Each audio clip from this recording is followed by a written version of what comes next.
नमस्कार, मी प्रदीप रणनकर. आपण पाहत आहात इंद्रधनुष्य.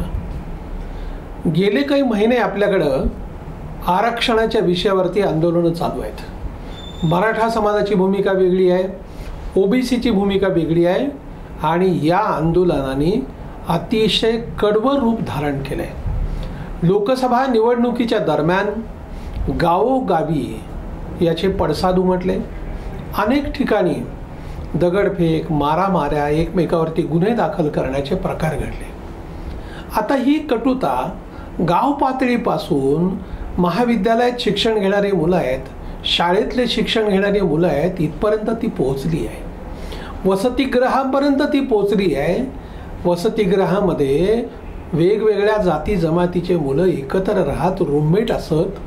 पण आता मुलं आपापल्या जातीचे आपल्याकडे रूममेट कसे येतील, मित्रच आपापल्या जातीचे कसे होतील, यासाठी धडपडताना दिसत आहे. एका अर्थाने जातीचं ध्रुवीकरण व्हायला लागलं आहे आणि ही फार चिंतेची गोष्ट आहे.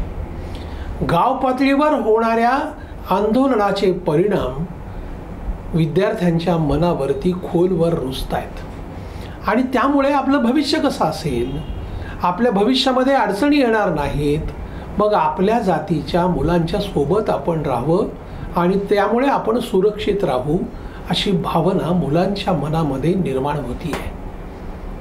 समाजशास्त्र, मानसशास्त्र याचा अभ्यास करणाऱ्या व्यक्तींनीही याला दुजोरा दिला आहे. हे खरं आहे, असं घडतंय. मुलांच्या मनामध्ये ही भावना तीव्रतेने वाढती आहे. पूर्वी असं नव्हतं.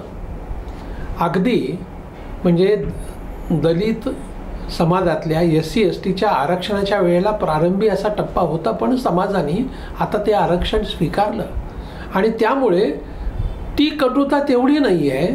पण आता नव्याने मराठा आरक्षण आणि OBC आरक्षण या विषयामधले जे मुद्दे आहेत आणि प्रामुख्याने आम्हाला आरक्षण पाहिजे मराठा समाजाला ते OBC मधूनच, या मागणीमुळे अधिक कटुता निर्माण होती आहे.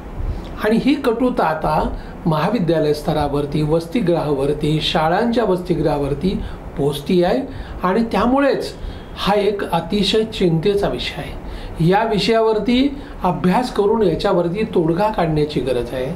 अनेकांना समुपदेशन करण्याची गरज आहे. हा एक समाजाच्या दृष्टीने हा अतिशय चिंतेचा विषय आहे. आगामी विधानसभा निवडणुकीत याचे पडसाद आणखीन तीव्र होतील. जोपर्यंत हा प्रश्न सुटणार नाही, मार्गी लागणार नाही, तोपर्यंत ही समस्या दिवसेंदिवस तीव्र होत जाईल आणि त्याचे चटके मात्र नव्या पिढीला भोगावे लागतील. धन्यवाद. आपल्याला हा जर व्हिडिओ आवडला असेल तर तो लाईक करा, फॉरवर्ड करा व सबस्क्राईब करा.